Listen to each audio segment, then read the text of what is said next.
what we did was we tried to replicate what a typical parent would do if they were looking for information about infant sleep safety.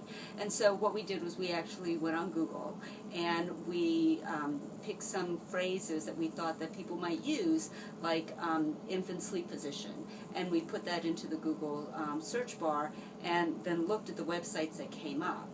And what we found was that a lot of the websites had information that was not reliable. It was not consistent with the American Academy of Pediatrics recommendations, and in some cases it was actually totally opposite of what the recommendations are.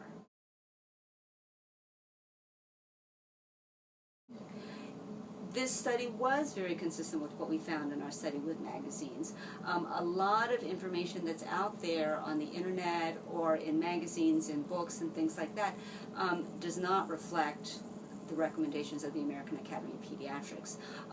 Some of it is because there are a lot of parents who don't like the recommendations, and a lot of professionals who don't like the recommendations because either they feel as though it's not what they believe, or it's not what worked for their child, or something like that.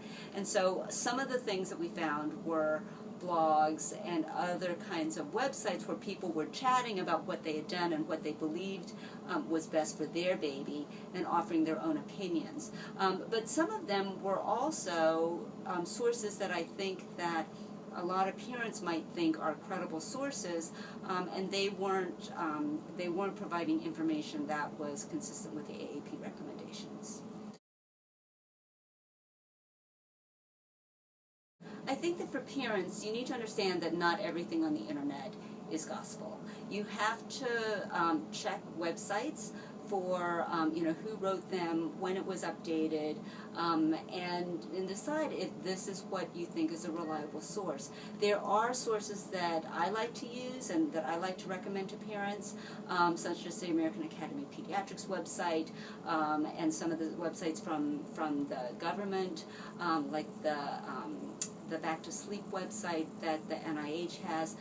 Sources like that, I think you can be fairly confident that that information is going to be updated on a regular basis and it's going to be reliable.